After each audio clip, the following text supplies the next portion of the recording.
Darkcast Network. Come to the dark side of podcasts.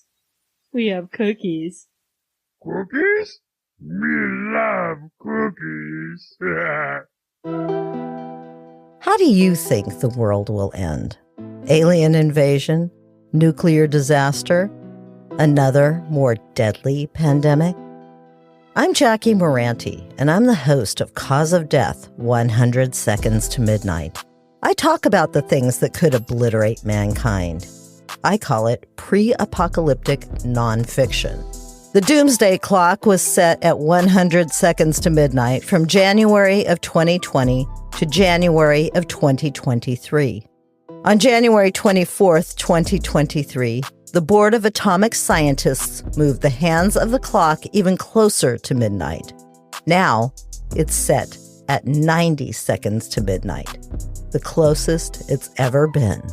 From nuclear disaster to environmental threats to food and water crises, find out how mankind is destroying itself 1 second at a time. If you haven't listened to my podcast, you should.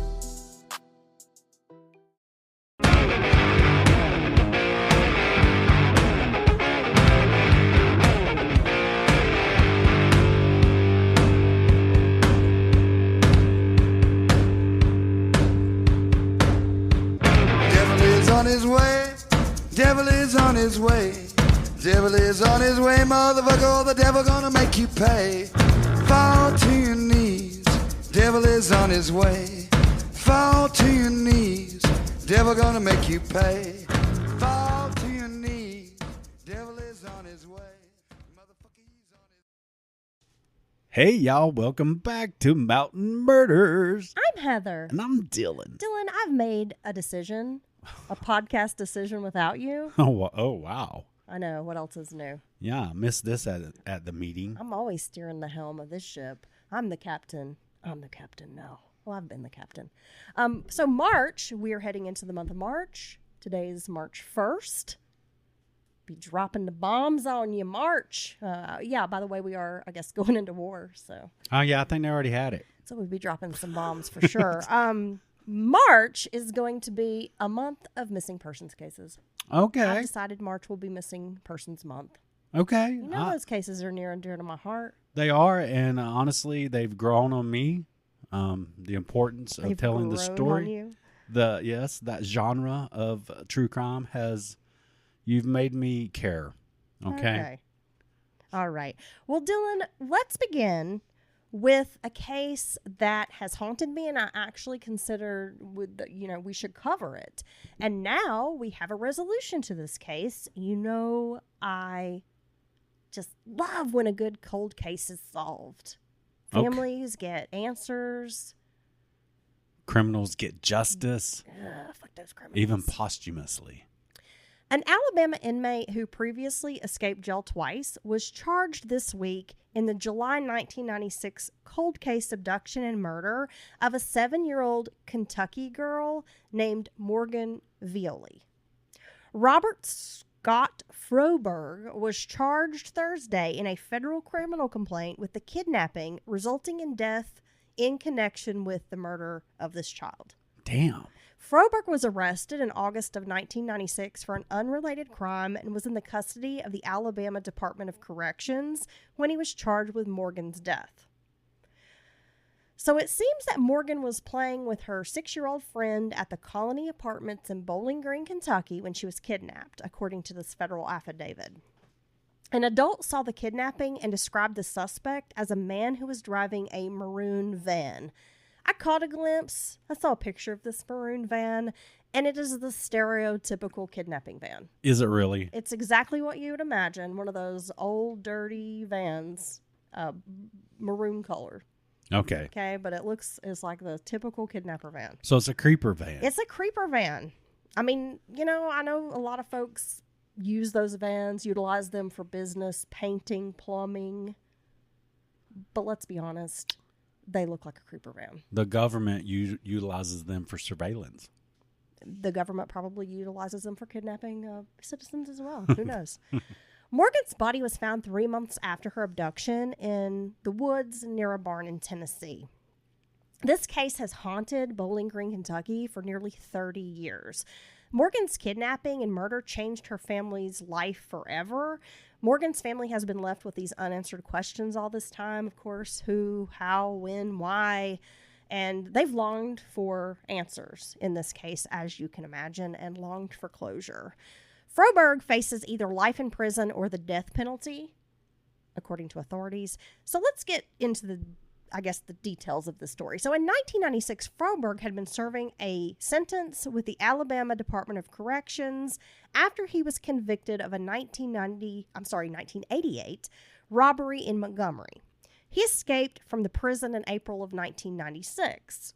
While he was on the lam, authorities say he stole an elderly woman's car and traveled to Mount Carmel, Pennsylvania. In May of 1996, he was apprehended after a mother called police, now this is creepy, to report that a man had been hiding in her son's treehouse that was used by neighborhood children. Damn. Her son actually came in and was like, "Mommy, there's a man in the treehouse, and he told me not to tell you he's out there." Oh my gosh. Could you imagine? No. That is like so creepy. Well, one, I'm super glad the little boy told and wasn't like freaked out or intimidated. He went right in and told his mama, and I'm glad his mama called and reported this. Yes, and I'm glad that this sicko didn't have a chance to grab one of these kids and harm them. He was taken to the Northumberland County Jail in Pennsylvania, but escaped in July of 1996 by climbing a rain spout to the roof and then using a cable to climb down on the ground. So he's like Ted Bundying it, climbing out the jail. Just, anyway. How? About a week after escaping the Northumberland County Jail, a maroon van later connected to Morgan's kidnapping was stolen from a residence in Ohio. Froberg's parents live less than a half a mile from where this van was stolen. Detectives continued to work the case over the years, and the affidavit says that fiber evidence, DNA advancements, and a database used to store DNA profiles led to Froberg. Fiber found in Morgan's hair was traced back to the stolen van. Then a strand of hair found in the van was linked to DNA, which belonged to Froberg. So forensics are amazing. Wow. Can we highlight how awesome forensics are? Well, yeah, I mean, that's some pretty nifty forensic work there because, how else would they make those links? It's like a puzzle, and all the pieces just came together. And I love it. I wish I was smart enough to do forensics work. I think it involves math. And science, and I'm not good at either of those things. Yeah, they should just let you review the evidence after they do like all the forensics, and you'll be like, oh yeah. But man, anyone who works in forensics, I tip my hat to you, sir or ma'am, because it's amazing work that you do. It really is. And you're so smart. You're solving these puzzles. I love it. So earlier this week, detectives interviewed Froberg, and he admitted that after he escaped from the county jail, he traveled through Kentucky to Huntsville, Alabama, where he intended to hide with a male nurse he had met while he was in the Alabama prison. He also admitted that he did kidnap Morgan, he strangled her, and then left her naked body in the woods. He said he threw her clothes in a dumpster because he thought they might contain DNA evidence. But he's not smart enough to realize that the van would also contain DNA evidence. Well, what a sicko. Yeah, what a fucking sicko. I mean, seriously, to even be able to recount this to someone with a straight face. Froberg stayed with the nurse for about a week before traveling back to Pennsylvania, where he was arrested in August of 1996 in connection with that Alabama prison escape. One, how is this guy Houdini? Two, why do these prisons and jails not have more security or protections in place?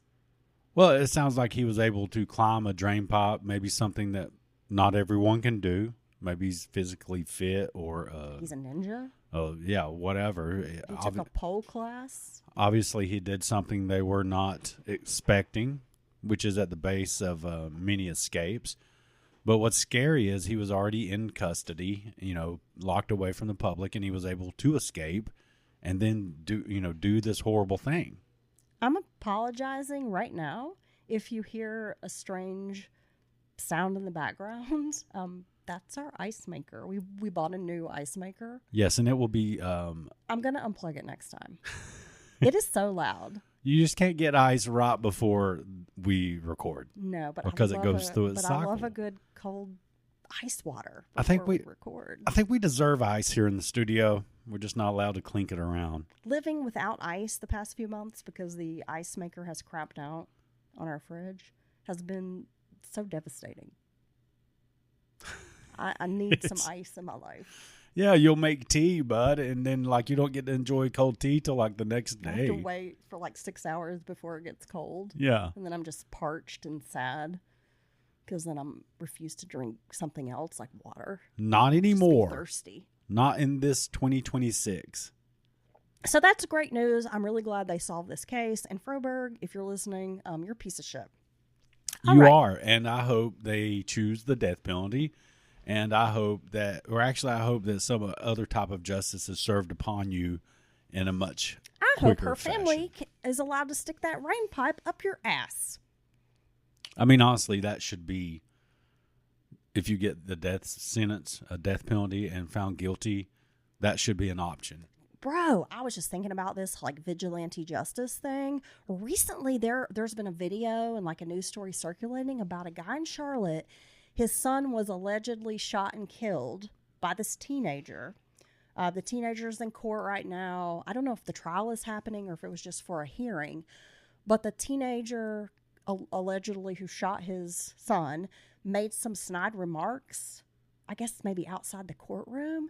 And this dad fucks that dude up. Really? This dad takes it to that boy's ass and is just like beating the shit out of him. He's got him on the ground. He's kicking him. He's hitting him. I mean, it's like everything that you would want in a parental revenge fight. And it takes multiple officers and other folks, maybe a lawyer, because I see a guy in a suit, like trying to drag the dad off this kid. Well, I mean, I don't know what to say. I mean, words have consequences. And in a situation like that, especially if you are claiming to be innocent and you are innocent, maybe you should keep your mouth shut. Because obviously this person's in pain and maybe they don't think you are innocent. And this is just, you're asking for trouble. I mean, yeah. Well, I'm surprised that this doesn't happen more often, because I know there's a lot of folks out there, when their loved one is victimized, they dream of like getting their hands on the assailant, right? Right. Yeah, I'm sure most people feel that way. So I'm surprised it doesn't happen more often. But in this case, I think old boy learned his lesson, maybe about just keeping his mouth shut. Or I'll shut it for you. Because, a grieving father is not the one that you say some shit to. No. Anyway, moving along, we have 2 missing persons cases, and I've made a command decision because I'm the captain. I've been the captain of this podcast. I get it. I'll go back down below deck and do my job, bud. You go scrub a toilet. I'm going to put the coal in the thing so wherever you steer the ship, it goes there. You're an undesignated member of this crew, so you go downstairs and you go clean a berthing. All right, so my command decision, the month of March. Happy March, everyone. We are covering missing persons cases. Yes, officially the countdown to the birth of Dylan. Oh, yeah, it's your birthday this month. That's right. They say it's your birthday. Well, happy birthday to me. It'll be my birthday next month. Yeah. You know, a lot of people I love are born in March. You, my best friend. Shout out to Julie. That's because March rocks. Yeah, I don't know. Aries are like all in my orbit. Gonna ram you. Me and the Aries get along so well. We really do. All right. Camp LeJeune is a United States Marine Corps base located in Onslow County, North Carolina. It is the largest Marine Corps base on the East Coast and the second largest in the world. Did you know that? I did not know that, but it's funny that you mentioned that because I just saw a huge drug bust in Onslow County. 222 pounds of methamphetamine, which is a lot. I mean, even in the world of drug busts, that is a shit ton of methamphetamine. And you pointed out that Camp LeJeune was in that area.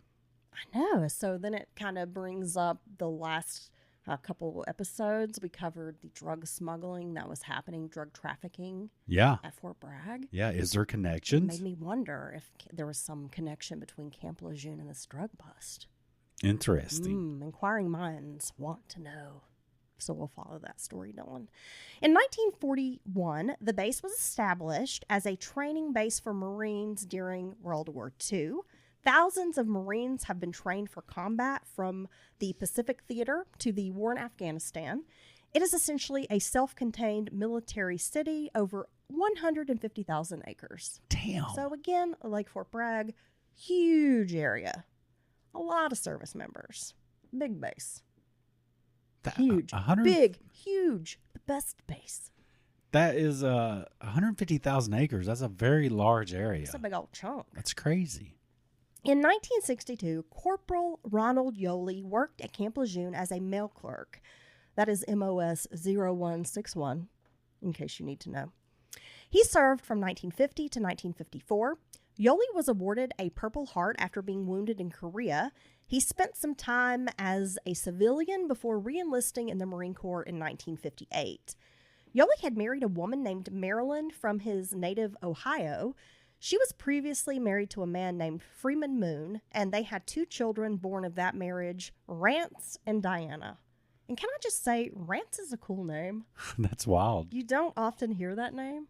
I think of Rance Howard. Opie's brother, Ron Howard's brother. And he's in some films. He's got a very distinct look. You would recognize him if you saw him. That's the only Rance I've ever known of. Yeah, I've never heard of a Rance. But I think that's a cool name. Okay, so Ronald and Marilyn had a 3rd child together, a son named Mark. The family lived just off base in a 2-bedroom home on Butler Drive in the Midway Park housing development. So Highway North Carolina 24 kind of splits the base and Midway Park. So it's just in very close proximity to this base. And of course, in this neighborhood, you're going to have a lot of military families. In 1962, Midway Park was described as a quiet enclave with little traffic and a nearby playground. Midway Park Elementary School was only a short distance from this playground. So you got like this really insular community. Right. Elementary school, the home, the kids can walk to school, and then you got the base right there.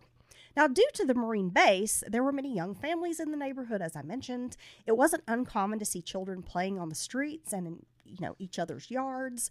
At the time, crime was not a concern for most residents. I think in the 1960s, crime was not a concern for most families. So you feel like people felt safe? Yeah, they felt safe. People allowed their kids to play outside unsupervised.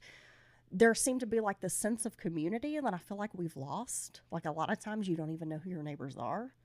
You don't even speak to them. But back in the day, I mean, even when we were growing up, you went out to play with the neighborhood kids. You could be 4 or 5 houses down or 3 or 4 streets over. Someone else's parents were watching you. Right. Right? They were keeping an eye on you. Yeah. Like the whole neighborhood was kind of keeping an eye on the kids. Yeah, and they would watch out for you, and they would also kind of discipline you, if they saw you doing something you shouldn't be. Yeah, back then, someone else's parents didn't have a problem with disciplining you. And your parents, they didn't get pissed off. If someone disciplined you, as a matter of fact, your parents were like, when you get home, you're going to get it again. Right, exactly. Well, not that they're, they would get on to you, tell you to cut it out. Yeah, you know maybe what I mean? make you have a timeout, or Yeah, or apologize to the other child if you did something wrong. Right, and there's not. I feel like that kid. That's really missing in communities nowadays. I think it's a good thing to. You don't have to be buddies with your neighbors, but you should know. They should know. You should know each other a little bit. You should make an effort. Yeah, because that sense of community nowadays seems lost. And I also think, it's not problematic for another adult to correct my child's behavior. And I don't mean like get physical with my kid, because that's not going to be okay. But if you tell my kid like you need to calm down, or you need to sit down and be quiet, or what you did was disrespectful, or that's rude, I don't have a problem with that. No, I wouldn't have a problem with that. Correct my child's behavior, right? Now, on September 13th of 1962, Diana returned home from school. Marilyn was exhausted because she'd been caring for this toddler all day, plus finishing up like her daily chores, the housework. Having a little one is tough. Especially when you're trying to keep up, like maintain a home. It's a lot of work. Marilyn took the opportunity to cuddle with her daughter. They were taking like a bit of a rest. Mark, the toddler, was taking a nap in the bedroom. So it sounds like mom and daughter were kind of sharing this quiet moment, which they didn't get very often. So little girl snuggling up with mom, just getting a little bit of rest in, just some quiet time. Rance arrived home from school shortly after, but headed out to play with friends. Soon after, Mark woke up. So the three, meaning Mom, Diana, and Mark, spent some time snuggling together. And then Diana and Mark wanted to go play outside as well. Diana helped her little brother change into his play clothes. Marilyn permitted them to go to the playground. And it sounds like Diana was a little mother hen. She loved taking care of her baby brother. She often took him to the playground and just watched him like a hawk. Mark always wanted to go on the slide. And they say that Diana just took such good care of Mark, just mothering him, just wouldn't let him out of her sight, that Marilyn felt comfortable with Diana taking her little brother out to play. She had no reservations about this. So she's a good, responsible big sis. Yeah, and she's only 7. Wow. But she was like a good little babysitter. So Marilyn didn't have any reservations about sending the pair off to the park. They want to go to the playground. And it's not that far away. And let's be so for real, Marilyn probably needed that little break. Sounds like she's got a lot going on. Yeah, These 3 young children. Everyone needs a little time to themselves. Yeah. So around 3:30, the kids left for the playground, which was only 1.5 blocks from their house. So 1.5 blocks away. Very, very close to home.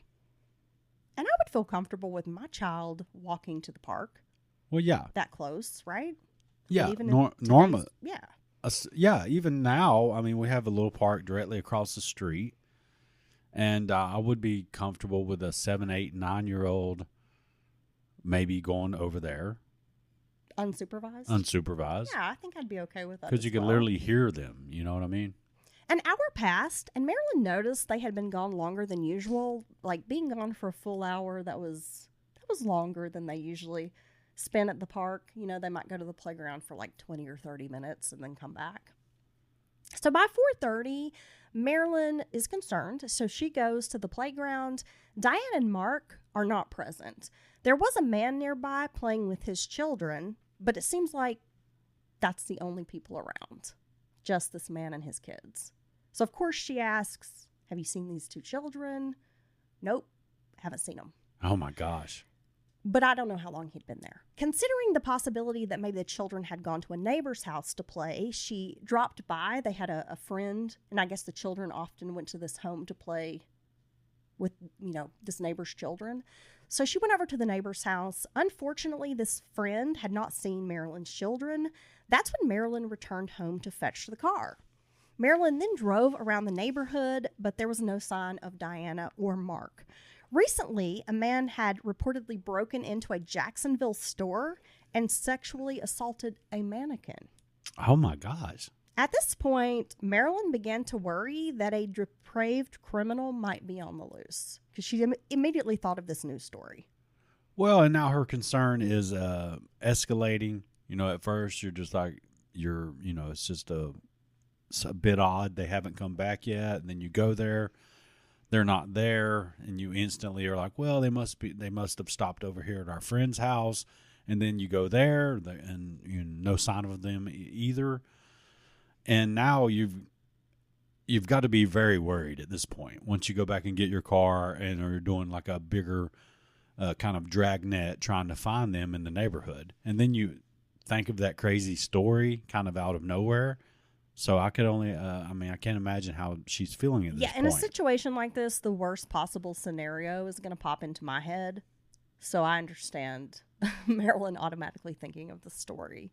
She's beginning to panic. Marilyn asks another neighbor for help, and then that neighbor gets into like his or her vehicle and drives around. I'm not sure if it was a male or female, but drives around. So they're driving around this neighborhood, both searching for the children, calling out the window. But this is like a few hours go by and there is no sign of the children. So Marilyn contacts the military police at Camp LeJeune. The Jacksonville police are also involved in this missing persons case. Near the neighborhood is a forested area. Law enforcement believes maybe the children went to this area to explore. We know kids will be kids. And just lost track of time. Possibly. Previously, Marilyn and Ronald had awakened one morning to find that Diana was missing from bed. She ended up being found. Reports state that the child had actually gotten into the family car and was like asleep in the back seat. Oh, okay. So some reports say that Diana was prone to wandering off, but her mom disputes this and says she wasn't really like a wanderer, but that this one incident did happen before. So it was like a one-time thing. Right, it's not a habit of hers. Right, but newspapers, they try to make it sound like this kid was just constantly going off on her own, and Mom says that's not exactly true. Military police and Marines traversed this terrain around Midway Park searching for the missing children. The woods behind Midway Park were dense. The area also included several waterways. Marilyn was concerned because her son, this little boy, loved water, was very drawn to water, so anytime he would see a creek or a pond, he wanted to go down to the water. Behind the home was Lamotte's Creek, a tributary of the New River. The creek bank was steep and covered in vegetation, so again, not really an easy place to search. Boats were sent to Lamotte's Creek as well as the New River, yet there were no signs of the children. The decision was made not to drag the water at this time, simply because they didn't find any signs that the kids had been down here. Right. Down in the water. They didn't find a shoe. They didn't see where the vegetation had been kind of knocked down, like a little path or something. No evidence to suggest they might be in the water. And that's a smart call, really, because you're spending a lot of resources at that point once you decide to actually start dragging and things like that. See, I knew you word it good. There was a small shopping center near the neighborhood and base.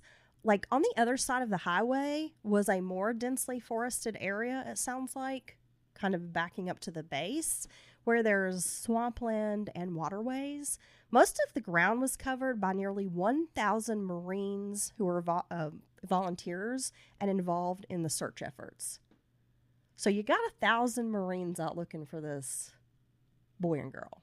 Well, I mean, that's one advantage of being here and connected to this big base is you have a lot of manpower that can mobilize very quickly and also is used to operating in a system. You know what I mean? Right. It's not a bunch of and nothing against volunteers because they've helped so many times, just regular people.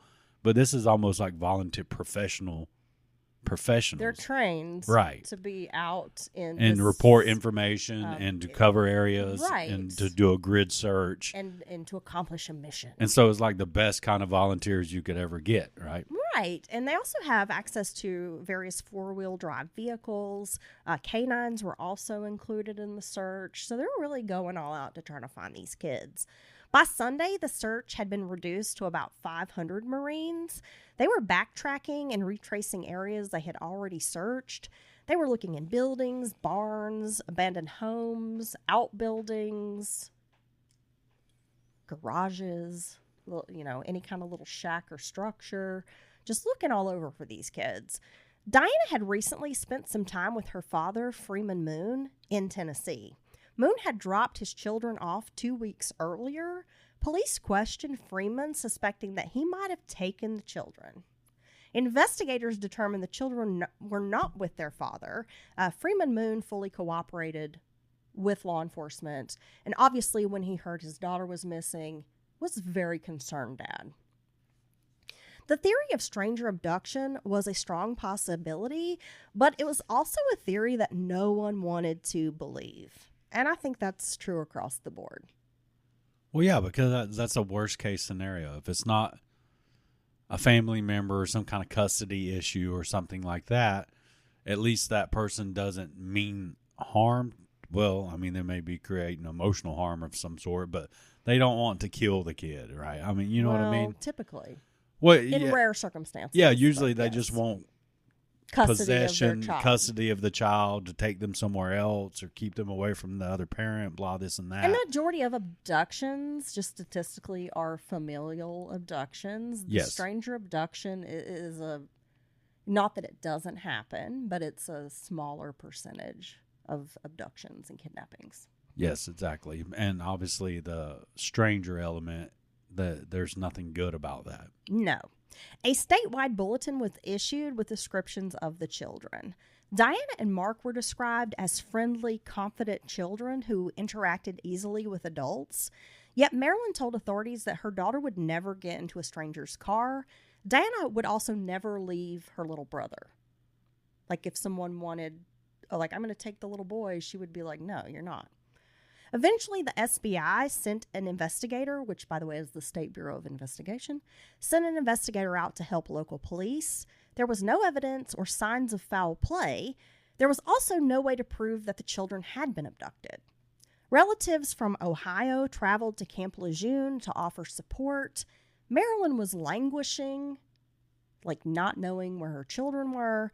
And Ronald was really trying his best to appear strong, but folks described him as he had that strong outer appearance, but he was devastated. And behind closed doors was just a mess. Right, which makes sense. At the end of September, a tip came in that a service station attendant in Greenville, North Carolina, had spotted the children. The driver was reportedly asking the attendant for directions to Durham, which is a few hours away from Greenville. Now, Greenville is on the coast of North Carolina, and Durham is, a few hours Inland. West. Right. Inland, yes. Now, this vehicle was described by the attendant as a blue or green station wagon, possibly a 57 or 58 Mercury with out-of-state plates. The car was pulling an aluminum trailer, so I'm assuming maybe this was an Airstream trailer. Possibly. Or maybe it was an actual trailer that you haul. I mean, it's not very specific, but when they said aluminum, I immediately thought of a little Airstream camper or something. So in addition to the driver and the children, there were some other adults in the car. The adults were described as being indigenous or with a dark skin tone.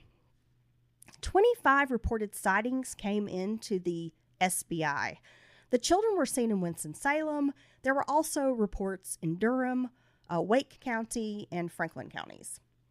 2 families of migrant workers were detained in Georgetown, South Carolina, and questioned, but it was determined that the children were not part of this group.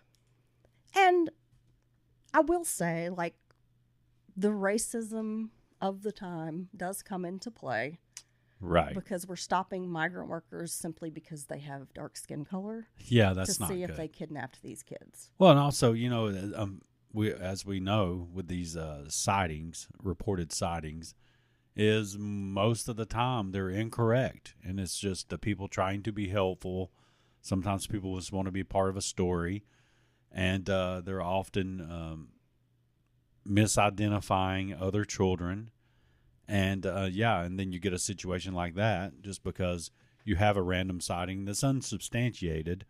They're just pulling over random groups of people with brown skin. I mean, that's not good. That's not okay. That's not okay. Now, a local woman came forward stating that she had seen the children between 4 and 6 p.m. on the day they had vanished. She asked the children, specifically the little girl, what's your name? And the child said, Diana. She then overheard the little girl saying something along the lines of, quote, I wonder how far away we are, and then said, let's go this way, as if the children were lost.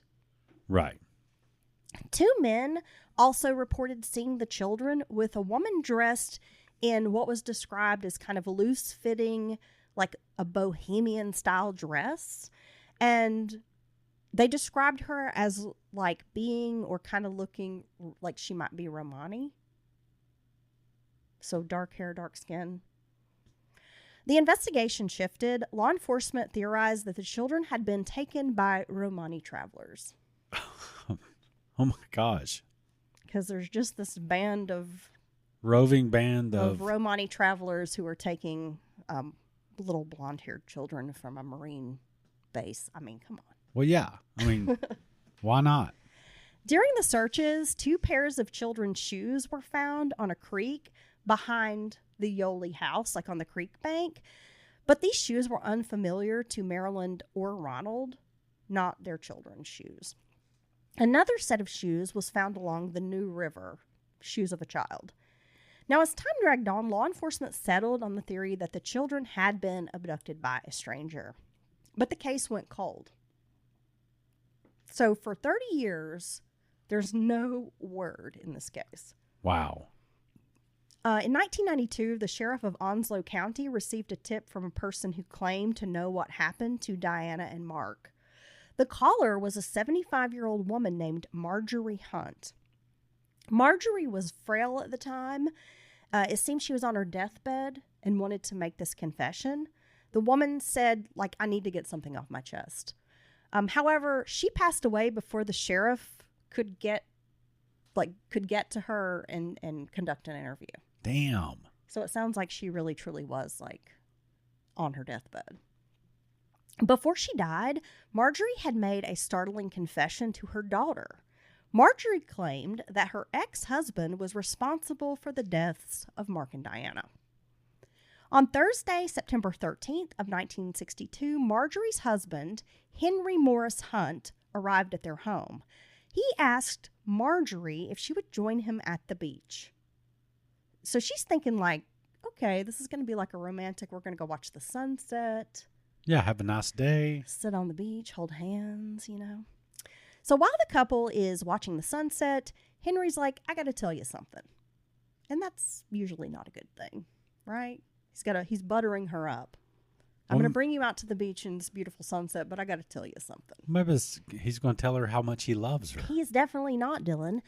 He claimed that earlier in the day, he had picked up 2 children from Midway Park's playground.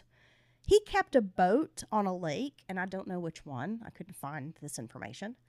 He had offered to take these children fishing. Because that's what you do, Dylan. You just offer to take 2 random kids. 2 random kids fishing. During the trip, Mark fell out of the boat and drowned, according to Hunt. He wasn't sure what to do, so in a heightened state of panic, he decided to kill Diana too. He then took the boat to a rock quarry near Marysville, where he disposed of the bodies. Marjorie and Henry stayed married until 1972, and she held on to this story for decades. How? That's a good question. I mean, how in the world do you stay with someone who says they've taken these kids and there's been this accident and then killed a kid because he didn't know what to do?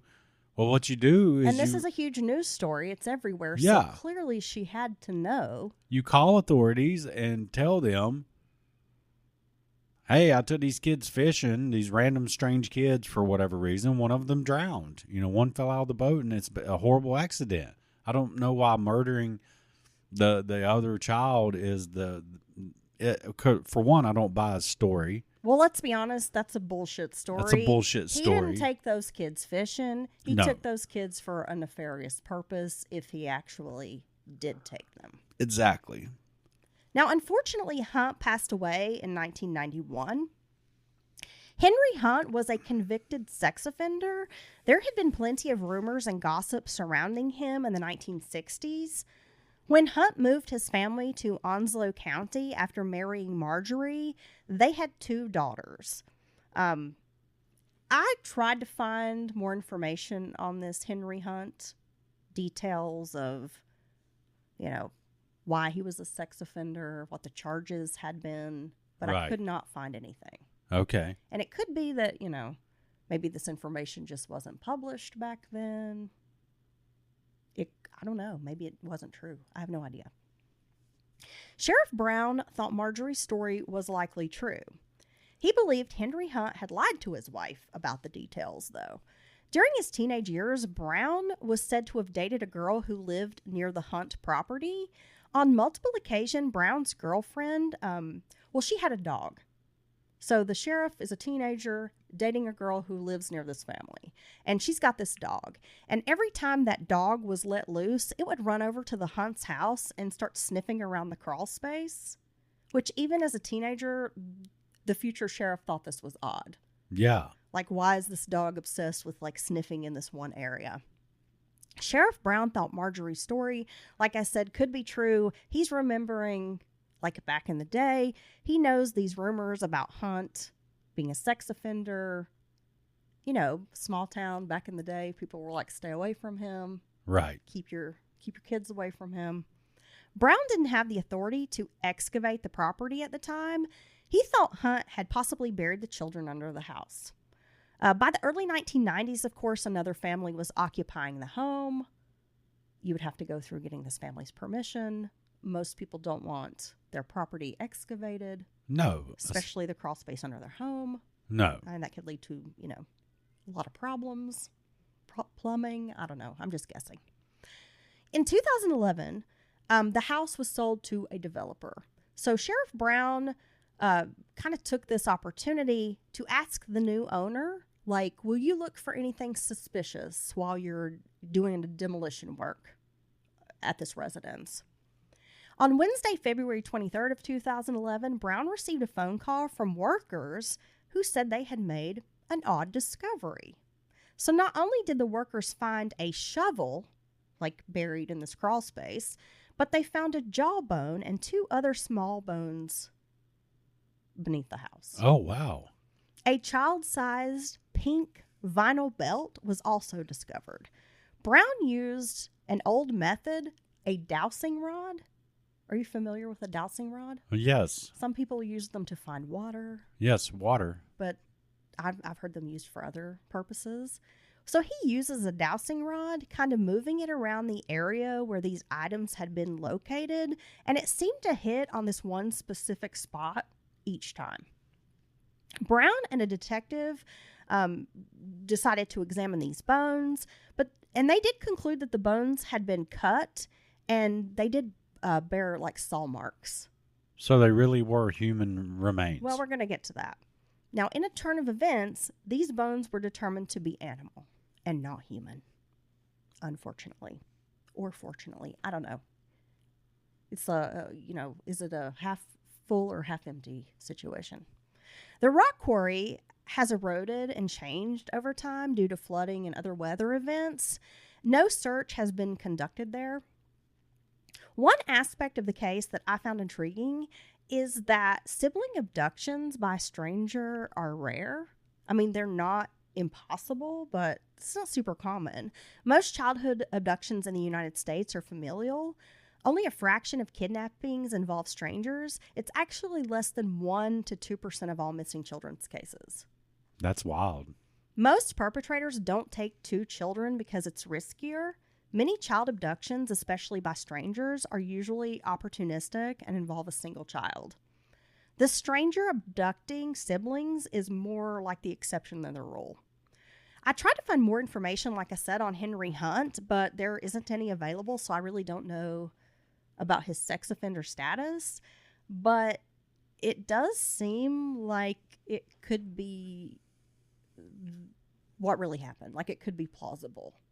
Because why would this woman make this story up on her deathbed? Well, that's a hell of a thing to say about someone you lived with, because it's also kind of, people are going to ask, how did you live with this secret and continue living with this person? So, I mean, it doesn't exactly put you in a great light either. It does not. So it would be strange for you to just make that up on your deathbed. My resources for this case are mostly news articles online from the time. All right, so we have a second missing persons case to cover, Dylan. And sadly, this is one of those cases where our victim seems to have been lost to time. Edna Christine Thorne was born in February of 1960. She was 15 years old when she went missing from Philadelphia, Pennsylvania on June 24th of 1975. Edna had recently finished Stetson Junior High School. She was one of 3 daughters born to the Thorne family, so, big family of girls. Edna's sister Elvira had married a year earlier a man named Frank Ryan. And Ryan had gifted Edna a pony, like graduating from this junior high school. He gave her this pony, which who doesn't want a pony, right? Well, I would take a pony right now. It'd have to be a stout pony. I want a little pony. If I'm to ride it. You're so cute. I want a little horse. On the day she disappeared, Edna left her family's home on Front Street to visit the stable where the pony was being boarded. Before departing, Edna invited her 13-year-old sister to tag along, but the sister declined and stayed home. The stable was located on a relative's property at Tioga Street. This area is near Kensington, which is a well-known neighborhood in Philadelphia. The stable appears to be about 9 or 10 blocks from Edna's home. Witnesses did see Edna at the stable that day. Some witnesses had spoken to her, so there is no doubt that she made it to the stable and visited with her horse, her little pony. It was after Edna left the stable that something happened, because she's never seen again. Just never heard from. Never heard from again. Now, at the time, there were lots of young people running away from home. Post Summer of Love, it's still a thing, in the 70s. Kids running away, hitchhiking, going across country, what have you. But there is no indication that Edna ran away from home. She didn't have any money with her. She didn't take any of her personal items. No makeup, no jewelry, no clothes. Well, yeah, and obviously that's strange. If someone's going to be running away, they're going to take some stuff. It has been reported that Edna spent some time in foster care, but this was when she was much younger. At the time of her disappearance, Edna was living with her mother. Now, it is said that she had recently been in a fight with one of her sisters, but her family didn't feel like it was enough to make her, leave home. Not that big of a deal. Right. I mean, sisters fight. And this was just some, sisterly argument or whatever. Now, it seems when Edna left home, she only took a pack of cigarettes with her. Edna didn't have a boyfriend. She wasn't dating anyone. So they ruled out that she had, run off with a boy. At the time, Edna was on summer break, and she would be attending high school in the fall. Her family thought, if she was planning on running away, why would she ask her sister to come along to see the horse? That didn't make sense. No. And why would she take time to go, visit this horse, just knowing I'm going to run away in a few minutes? Well, maybe it's the one last time she's going to see the horse. Maybe. I mean, it just seems She want to say bye. Seems a little silly. Now, at the time of her disappearance, Edna was wearing a striped shirt and bell-bottom jeans. She was 5'1", with brown hair and blue eyes, and it sounds like she only weighed about 100 pounds. She was a little thing. Super tiny girl. Witnesses reported that Edna had left that pack of cigarettes behind at the stables. And I'm not a smoker, but I know you are, Dylan. Well, I've smoked before. Mm-hmm. You still hide and smoke. Well, I don't hide and smoke. I just smoke way less. I smell it on you. Well, yeah. You can't fool me. Yeah, but then you're like, I'm going to quit. So, yeah, I think your point is... Most smokers want their cigarettes. They're not going to leave their cigarettes behind. That's right, and I know you would never leave a pack behind. No. Most smokers would not. So Edna would likely have returned to the stable, once she realized she had left her cigarettes, right? Yeah. There don't seem to be any witnesses who saw Edna return to the stable for those cigarettes. In Edna's case, there are just no breadcrumbs. She's just gone. It's what makes it so difficult. There's no clues, no evidence, and no proof she was kidnapped or taken against her will. And there's also nothing to suggest she ran away. Damn. So these cases are so hard to solve. Yeah, I mean, there's nothing to work with. There's no thread to pull on. Usually investigators are relying on someone to come forward with new information when you have a case like this. At some point, the family did receive a phone call from an anonymous man. He told Edna's sister that he knew what Edna was wearing the day she went missing, And he told the family that he had buried her in Pennypack Park. That's very strange. Well, the park is about 6.5 miles from the area of the horse stables. And from what I understand, it's like a huge park. It's about 1,600 acres. There are woodlands, meadows, fields, and wetland areas. There are also historical buildings, including a working farm at this park. There are many trails, and people enjoy hiking, biking, running, horseback riding. And I'm assuming in 1975, people enjoyed recreation. So it was probably a popular area. I mean, it's very popular now, but I'm assuming it was popular in the 70s as well. Well, yeah, it sounds like an awesome area. So I'm sure if a person wanted to find privacy or seclusion, it's possible because the area is so large. But I'm also thinking like someone would have to lure her to this park or get her there and then figure out a way to get her body to or get her to a secluded location. And then we know that burying a body is a lot of work. Most criminals are too lazy to dig a proper grave, and that's how a lot of bodies end up like being found. Well, it's not even always about being lazy. I mean, you got to have the proper tools. I mean, you got to have. I mean, it even comes down to proper footwear. Well, that's the thing. Digging a 6-foot hole by hand, like with a shovel, is back-breaking work. It is, and I mean, you're not just going to have some flimsy tennis shoes. I don't know if. I'm sure some of our listeners have tried to actually use a shovel. You know what I'm saying? Like where you stomp down on it. And dude, I've tried in our garden. I look ridiculous in my flower bed. Like if anybody's watching me, they're probably laughing because I'm up here trying to jump on the shovel. And it's hard. You need heavy boots. Look like I'm on a pogo stick and it's not even budging. You need some gloves. And if you've never done that type of work, I mean, it's just it's a skill like anything else. How do I use this tool? And it's certainly not something that everyone knows. And God forbid, you know, the ground's hard or there's roots or rocks. You need a mattock. You need other pieces of equipment. I mean, it's not an easy thing to do to dig a hole. You fence building man. To dig a hole of substantial size, you know, for a body to go into. It's not easy. You make the earth bend to your will, Dylan. Well, yeah. It's pretty sexy, I have to say. But I mean, you can tell it's hard work. Well, it takes a lot of time. Right. So to say, I buried her body at this park, well, it's like, there's a lot of planning and like logistics that would go into that. So I'm just going to be skeptical and say, I don't believe she was buried at this park. I mean, she might have been dumped there.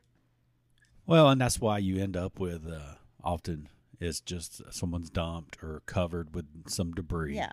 And if they do attempt a hole, it's often a shallow. Anonymous caller, you didn't dig a fucking hole. You didn't do all that. You didn't dig it's very unlikely that you dug something to where no animal ever dug it up or no one's ever discovered it.